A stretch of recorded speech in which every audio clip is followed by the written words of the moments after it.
ഇന്നൊരു കുൽസിത വീഡിയോ ആണ്. കുൽസിതം തുടങ്ങും മുന്നേ എല്ലാവരും വേഗം നമ്മുടെ ചാനൽ ഒന്ന് സബ്സ്ക്രൈബ് ചെയ്യാൻ മറക്കല്ലേ. 18 വയസ്സിന് മുകളിലുള്ളവർ മാത്രം ഈ വീഡിയോ കാണുക. അതുപോലെ തന്നെ ഇതൊരു ബിസിനസ് മോഡലാക്കി എടുക്കാനുള്ള ഇൻസ്പിറേഷണൽ വീഡിയോ ഒന്നും അല്ല കേട്ടോ. ഇങ്ങനെ ഒരു കമ്പനി ഉണ്ടെന്ന് അറിയിക്കാനുള്ള ഒരു അവയർനെസ് വീഡിയോ ആണെന്ന് പറഞ്ഞുകൊണ്ട് തുടങ്ങട്ടെ. Welcome to captain brand. ക്രിയേറ്റേഴ്സിന് അവരുടെ ടാലന്റ് പ്രദർശിപ്പിക്കാനും അതുവഴി ഒരു വരുമാനം ഉണ്ടാക്കാനും വേണ്ടി ഒരു എന്റർടൈൻമെന്റ് പ്ലാറ്റ്ഫോം തുടങ്ങുന്നു. പക്ഷെ കഴിവ് കാണിക്കാൻ ഉണ്ടാക്കിയ പ്ലാറ്റ്ഫോമിൽ ആളുകൾ കാണിക്കാൻ തുടങ്ങിയത് കുൽസിതങ്ങളായിരുന്നു. കുൽസിതം എന്ന് പറഞ്ഞാൽ നിങ്ങൾ ഉദ്ദേശിക്കുന്ന സാധനം തന്നെ, നഗ്നത. 4 പേരുടെ മുന്നിൽ തുണിയില്ലാതെ നിന്ന് പലരും ലക്ഷങ്ങളും കോടികളും വരെ സമ്പാദിച്ചു. ഇന്നത്തെ വീഡിയോ ആ പ്ലാറ്റ്ഫോമിനെ പറ്റിയാണ്.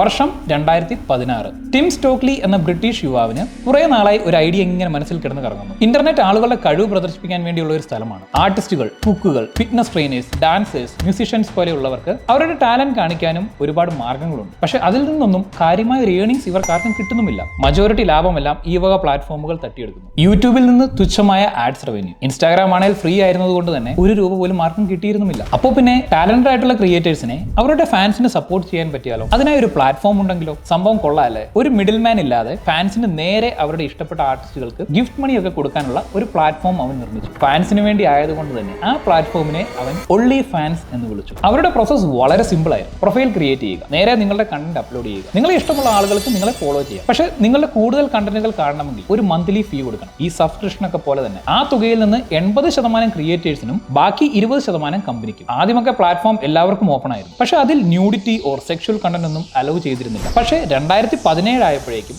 അവർ അഡൽട്ട് കണ്ടന്റിനുള്ള ബാൻ അംഗീകരിച്ചു. അതോടുകൂടെ പ്ലാറ്റ്ഫോമിലേക്ക് ഇടിച്ചു കയറിയത് സെക്സ് വർക്കേഴ്സും അഡൽട്ട് എന്റർടൈനേഴ്സും ഒക്കെ ആയിരുന്നു. അവരാണെങ്കിൽ സ്ഥിരമായി അവരുടെ ഇന്റിമേറ്റ് ഫോട്ടോസും നഗ്നതയും ഫോട്ടോസ് ആൻഡ് വീഡിയോ രൂപേണ പ്രദർശിപ്പിക്കാനും തുടങ്ങി. കാരണം വേറെ ഒരു പ്ലാറ്റ്ഫോമിലും അത് കാണിക്കാനുള്ള അനുവാദമില്ലായിരുന്നു. അതൊരു വൻ വഴിത്തിരിവായിരുന്നു. കാരണം പ്ലാറ്റ്ഫോം പോപ്പുലർ ആയി തുടങ്ങി. ഒരു മറയുമില്ലാതെ സ്ത്രീകൾ നഗ്നത പ്രദർശിപ്പിക്കാൻ തുടങ്ങിയപ്പോൾ പുരുഷന്മാർ പ്ലാറ്റ്ഫോമിലേക്ക് ഇടിച്ചു കയറി. സബ്സ്ക്രിപ്ഷനുകൾ എടുക്കാനും ക്യാഷ് കൊടുത്ത് ഇതൊക്കെ കാണാനും തുടങ്ങി. 2018 ആയപ്പോഴേക്കും മൈഫ്രീക്യാൻ കമ്പനി ഓണറായ Ukrainian American businessman Leonid Radvinsky only ഫാൻസിന്റെ പൊട്ടൻഷ്യൽ മനസ്സിലാക്കി കമ്പനിയുടെ 75% ഷെയർ മേടിച്ചു. 2020 കോവിഡ് പാൻഡമിക് കൂടി ആയപ്പോഴേക്കും ഒൺലി ഫാൻസ് കത്തിക്കേറി. കാരണം ആർക്കും പുറത്തിറങ്ങാൻ പറ്റുന്നില്ല. എല്ലാവരും തന്നെ ലോൺലിയാണ്. ബാറുകളില്ല, ക്ലബ്ബുകളില്ല. ആളുകൾ ഒരു ഫീമെയിൽ കണക്ഷൻ കിട്ടാൻ വേണ്ടി ഇങ്ങനെ മുട്ടി നിൽക്കുന്ന സമയം. ജോലി നഷ്ടപ്പെട്ടവർ ഉൾപ്പെടെ എല്ലാവർക്കും ഒൺലി ഫാൻസ് ഒരു വരുമാന മാർഗവും. ഫാൻസിനാണെങ്കിൽ ഒൺലി ഫാൻസ് മരുഭൂമിയിലെ ഒരു മരുപ്പച്ചി. പിന്നെ പറയണോ, കുൽസിത ലഹള തന്നെ. കാണാൻ ആളുകൾ ഉള്ളപ്പോൾ കാണിക്കാൻ ആളുകൾക്ക് ആവേശം കൂടി. പോരാത്തതിന് നല്ല വരുമാനവും. ആ ഒരു ഒറ്റ വർഷം തന്നെ millions of new users only fans download ചെയ്തു. നന്നായി കാണിച്ചവർ എല്ലാം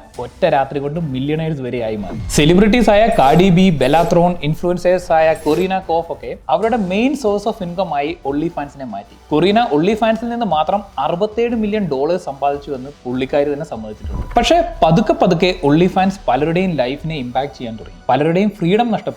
ഭാര്യമാരുടെയും കാമുകമാരുടെയും ഒൺലി ഫാൻസ് അക്കൗണ്ട് പിടിച്ച ഭർത്താക്കന്മാരും കാമുകന്മാരും എല്ലാം അവരുമായുള്ള ബന്ധം അവസാനിപ്പിച്ചു. ഒരു സ്ത്രീ തന്റെ ഭർത്താവിനെ ഡിവോഴ്സ് ചെയ്തു. കാരണമാണ് രസം. അണ്ണൻ $135,000 മുകളിലാണ് ഒൺലി ഫാൻസിൽ സബ്സ്ക്രിപ്ഷൻ ആയി ചെലവാക്കിയത്. ഇതിനെല്ലാം പുറമെ ആരാധകരെ തൃപ്തരാക്കാൻ അവർക്ക് പലതും ചെയ്യേണ്ടി വന്നു. അവർ റിക്വസ്റ്റ് ചെയ്യുന്ന പോലത്തെ കണ്ടന്റുകൾ ഷെയർ ചെയ്യാൻ നിർബന്ധിതരായി. സ്റ്റോക്കേഴ്സും ബ്ലാക്ക് മെയിൽ ഇമെയിലുകളും ഹറാസ്മെന്റുകളും എല്ലാം കൊണ്ടുള്ള തലവേദനകൾ വേറെ. ചിലരാണ് സബ്സ്ക്രൈബേഴ്സ് കൂടാൻ വേണ്ടി തങ്ങളുടെ പാർട്ട്നേഴ്സിന്റെ അനുവാദം പോലും ഇല്ലാതെ അവരുടെ സ്വകാര്യ നിമിഷങ്ങൾ ചിത്രീകരിച്ച് അപ്ലോഡ് വരെ ചെയ്തു. ഇതിന്റെ എല്ലാം കൂടെ പുതിയൊരു ട്രെൻഡും റിവഞ്ച് പോൺ. പല കാര്യങ്ങളോടുമുള്ള വൈരാഗ്യം അല്ലെങ്കിൽ ദേഷ്യം തീർക്കാൻ സ്വകാര്യ നിമിഷങ്ങളും മറ്റും പകർത്തി പബ്ലിക് ആക്കി അത് വെച്ച് ക്യാഷ് ഉണ്ടാക്കൽ. അങ്ങനെ നാട്ടിലെങ്ങും ഒൺലി ഫാൻസ് കാരണം ഉണ്ടായ കേസുകൾ നിറഞ്ഞു. ഇങ്ങനെ ഒരു രക്ഷയുമില്ലാതെ 2021 ഓഗസ്റ്റിൽ അവർ സെക്ഷൽ കണ്ടന്റ് പിന്നെയും ബാൻ ചെയ്തു. ഇതാണെങ്കിൽ ക്രിയേറ്റേഴ്സിനെ യൂസേഴ്സിനെ ഞെട്ടിച്ചു. അവർ പ്രതികരിക്കാൻ തുടങ്ങി. അവസാനം ഗത്യന്തരമില്ലാതെ അവർ അവരുടെ തീരുമാനം മാറ്റി ബാൻ ഒഴിവാക്കി. കാരണം ആ ബാൻ ഉണ്ടെങ്കിൽ പിന്നെ പ്ലാറ്റ്ഫോം ആരും ഉപയോഗിക്കില്ല എന്ന് അവർക്ക് അറിയാമായിരുന്നു. 2022 ഒക്കെ ആയപ്പോഴേക്കും ഒൺലി ഫാൻസിൽ നിന്ന് മാസാമാസം ബില്യൺസ് ഓഫ് ഡോളേഴ്സ് ക്രിയേറ്റേഴ്സിന്റെ അക്കൗണ്ടിലേക്ക് ഒഴുകിക്കൊണ്ടിരുന്നു. നമ്മൾ സ്ത്രീകളെ ശാക്തീകരിക്കുകയാണ് ചെയ്യുന്നതെന്നായിരുന്നു കമ്പനിയുടെ വാദം. കുറച്ചുപേർക്ക് നല്ല സാമ്പത്തിക നേട്ടം ഉണ്ടായി. ഒരു ജീവിതകാലം മുഴുവൻ പണിയെടുത്താലും കിട്ടാത്ത ക്യാഷ് ഉണ്ടാക്കിയവർ. പക്ഷെ മറ്റു ചിലർക്ക് അതൊരു ട്രാപ്പായി മാറുകയും ചിലരുടെയൊക്കെ ജീവിതം ഇല്ലാണ്ടാവുകയും ചെയ്തു. ഒൺലി ഫാൻസിന്റെ ഈ വീഡിയോ ഇഷ്ടമായെങ്കിൽ പ്ലീസ് ലൈക്ക് ആൻഡ് സബ്സ്ക്രൈബ്. ഈ വീഡിയോ കണ്ട് ഇൻസ്പയർ ആയി ഇനി അക്കൗണ്ട് തുടങ്ങാനാണ് പ്ലാനെങ്കിൽ അത് നടക്കില്ല. കാരണം